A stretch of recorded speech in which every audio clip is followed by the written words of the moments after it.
O documentário que mostra como atua a agência especializada em entretenimento Mind8 se baseou em uma série de reportagens da revista Oeste sobre a empresa. Lançado na última segunda-feira, Choquei, Lacrando Vidas, tem quase 2 milhões de visualizações no YouTube. O autor do curta-metragem é o empresário Daniel Penin, que expõe ao longo de 40 minutos os detalhes da agência que tem mais de 400 influenciadores contratados. Além disso, a Mind8 promove páginas de fofoca, entre eles a página Garoto do Blog. Esse perfil publicou um print falso com um diálogo de Whindersson Nunes com Jéssica Canedo. A jovem tinha depressão e acabou tirando a própria vida depois do episódio de difamação. O documentário revela ainda a simpatia da CEO da empresa, Fátima Pissarra, pela esquerda e também pelo presidente Lula. Silvio, com a repercussão desse documentário, já são quase 2 milhões de visualizações aí na plataforma YouTube, a Mind8 retirou o site do ar, pelo menos até agora, nesse momento, continuava fora, sem possibilidade de acesso. Paula, esse é daqueles casos que eles vão piorando, né? É um novelo, o fio não para, se você continuar puxando, começa a aparecer e o jornalismo investigativo independente, sobretudo nas redes sociais, tem muita gente desempenhando esse bom papel graças à liberdade que ainda existe, por exemplo, no X, no Twitter, graças a Elon Musk, porque o que nós acabamos de acompanhar é uma entrevista do brilhante André Marsiglia, e ele é muito claro ao dizer que liberdade de expressão tem sido compreendida como um ativo pela classe política brasileira. Eu quero aqui só separar um ponto. Antes de mais nada, é preciso que o episódio da morte desta jovem de 22 anos não passe impune.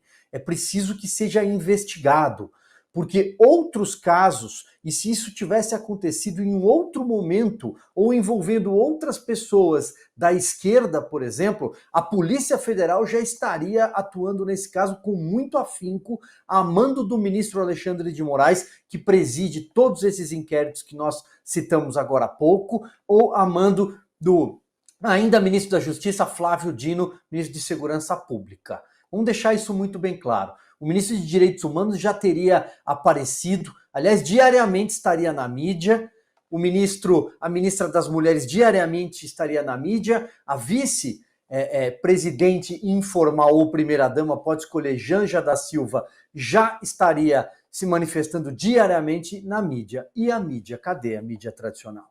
Porque nós estamos acompanhando uma imensa investigação feita por jornalistas independentes, por influenciadores também independentes nas redes sociais e por nós, aqui da Revista Oeste, por exemplo, quero citar o nosso editor Edilson Salgueiro, que tem feito brilhantes reportagens no nosso site. Mas é só, não há um pio por aí, por quê? Será que é por causa dos anunciantes? E aqui entro enveredo pelo outro caminho desse caso. Será que é porque essa agência de publicidade é ligada a artistas muito famosos?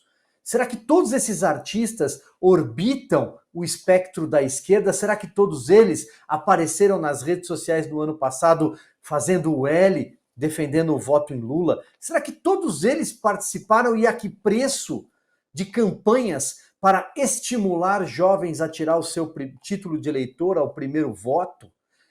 Onde eles estavam no ano passado? É preciso investigar. Será que esse caso, que de alguma forma envolve perfis sem rosto, será que esse caso que tem toda uma teia de pessoas que estão apagando rastros nas redes sociais o tempo inteiro, fechando contas, não cabe em nenhum dos 9 inquéritos abertos no Supremo Tribunal Federal? Então isso tudo está lançando luz por um lado muito perigoso e que requer muita cautela. O Congresso Nacional tem algumas manifestações até em direção a uma CPI, vamos ver para onde isso vai. A CPI do dia 8 de janeiro acabou sendo sequestrada pelo governo. Então vamos com calma, mas primeiro, neste momento, é preciso que o Ministério Público reaja, é preciso que a classe de advogados no Brasil que não compactua com a esquerda no poder apresente pedidos de investigação às autoridades e é preciso, sobretudo, que o ministro Alexandre de Moraes se pronuncie, que o presidente da Corte, Luiz Roberto Barroso, se pronuncie. Por que tudo isso que está vindo à luz não cabe em nenhum dos inquéritos abertos? Bom, Ana, eu quero te ouvir, mas antes eu vou acrescentar mais uma informação que tem total relação com esse caso, com essa tragédia que culminou com a morte da menina de 22 anos, Jéssica Canedo. Em outubro de 2011, reportagens mostravam que o PT pretendia treinar uma patrulha virtual para rebater notícias negativas contra o governo. Em fevereiro do ano passado, Lula serviu um café da manhã para influenciadores digitais no Palácio do Planalto. Chamados de influenciadores pela democracia, o grupo era formado por homens e mulheres que fizeram campanha para o petista nas redes sociais. Depois do encontro, o presidente publicou um agradecimento aos influenciadores, abre aspas. Não ganharíamos as eleições se não fosse também o trabalho voluntário de influenciadores nas redes. E vocês têm um trabalho muito grande para seguirmos combatendo a fábrica de mentiras, fecha aspas, Ana. Paula, o comentário do Silvio foi tão irretocável que eu tenho pouquíssimo a acrescentar, né? Lembrando que esse tal perfil aí desse ninho todo de assassinato de reputações, o Choquei, era um perfil que a Janja transita muito bem ali, né? Está sempre interagindo, respondendo, e eles respondendo a Janja. Ou seja, tem muita coisa para ser investigada, muita coisa. O que ficou muito claro nessa história toda, e talvez o fio, infelizmente, o primeiro fio que foi puxado, infelizmente, foi a tragédia com a vida da Jéssica, o que mostra é que existe sim um gabinete do ódio, existe sim o verdadeiro mercado e ninho de assassinato de reputações. E ele é absolutamente infestado de celebridades e influencers que fizeram que fizeram campanha para o Lula, que votaram na esquerda, que inventaram, né, mentiras, falácias, empurraram narrativas e, curiosamente, apenas uma grande coincidência, vários desses perfis, inclusive de artistas celebrados e consagrados, humoristas, com programas em grandes aqui no próprio YouTube, todos esses perfis agora ou estão fechados ou estão fora do ar.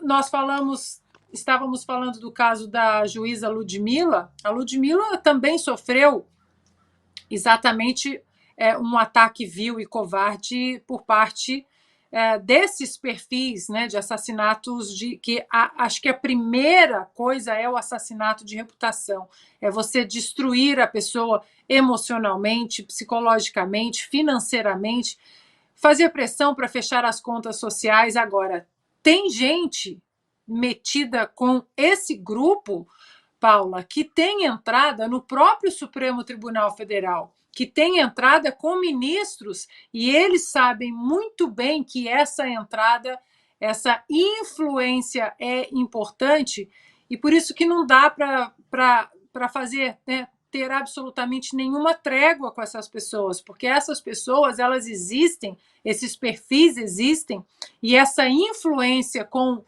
juízes e ministros, ela é usada exatamente para degolar as pessoas virtualmente, para assassinar a reputação.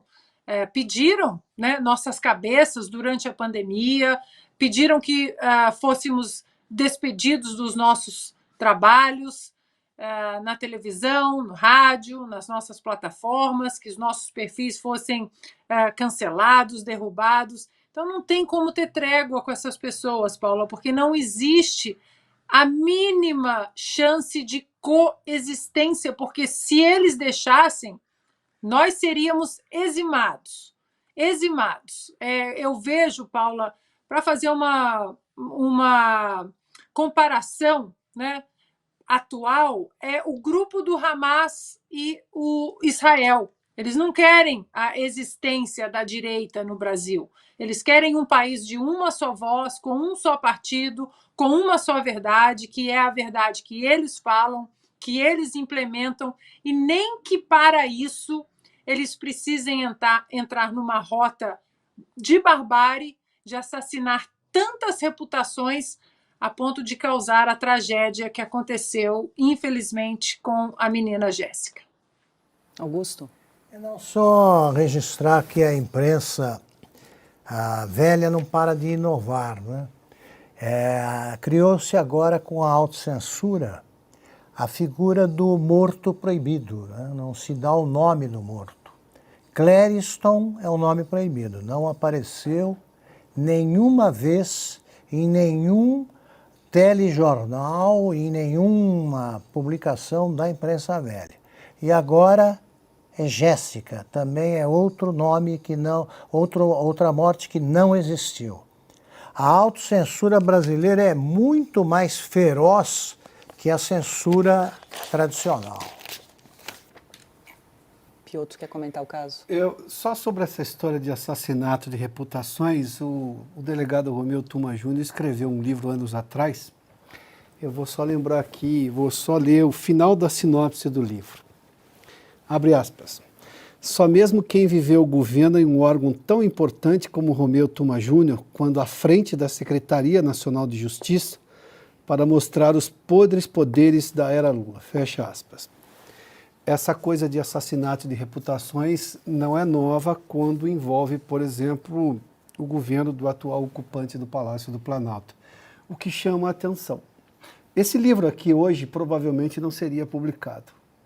Para se ter uma ideia do tamanho da perda da liberdade de expressão, assunto do qual falávamos com o Dr. André Marcília na brilhante entrevista que ele nos concedeu.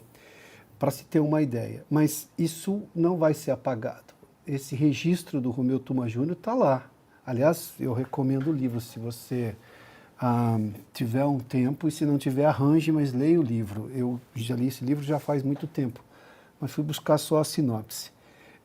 De novo, isso inclui também essa investigação. Isso é um caso que, por exemplo, o Congresso tem que se debruçar, muito antes do PL 2630. Investiga a fundo tudo o que aconteceu, seja nessa movimentação, nessa arregimentação desse grupo de influenciadores, né?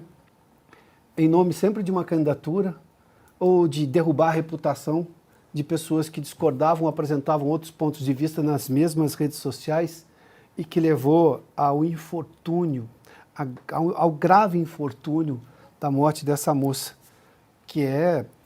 Bom, injúria ou difamação, alguma coisa assim, e crime contra a honra. Esse é um caso que, de novo, eu vou insistir, tem endereço. Tem endereço e você conhece as pessoas, então investigue-se. Bom, aí cabe ao processo saber exatamente o que houve de culpa de quem, por aí vai. Mas investigue-se verdadeiramente. Esse é um caso, eu não preciso, de novo, quando se diz assim, aliás, o ministro de Direitos Humanos já disse assim, este caso revela a necessidade da regulação das redes sociais. Não! Este caso revela a necessidade de investigação do caso. A tentativa de generalizar, de engrandecer as coisas é só para fugir do caso concreto. Quando você foge do caso, você aumenta o tamanho do problema, você se afasta do caso concreto. Não, este caso concreto é que merece investigação dura, mas verdadeira. Teremos, importante a gente perceber como vai se dar esse caso, porque uma pessoa morreu, uma menina, uma jovem, nossa, mulher, e cadê o Me Too brasileiro, mexeu com todas, essas pessoas todas sumiram, esconderam-se no manto da hipocrisia que elas têm, que é gigantesco, né?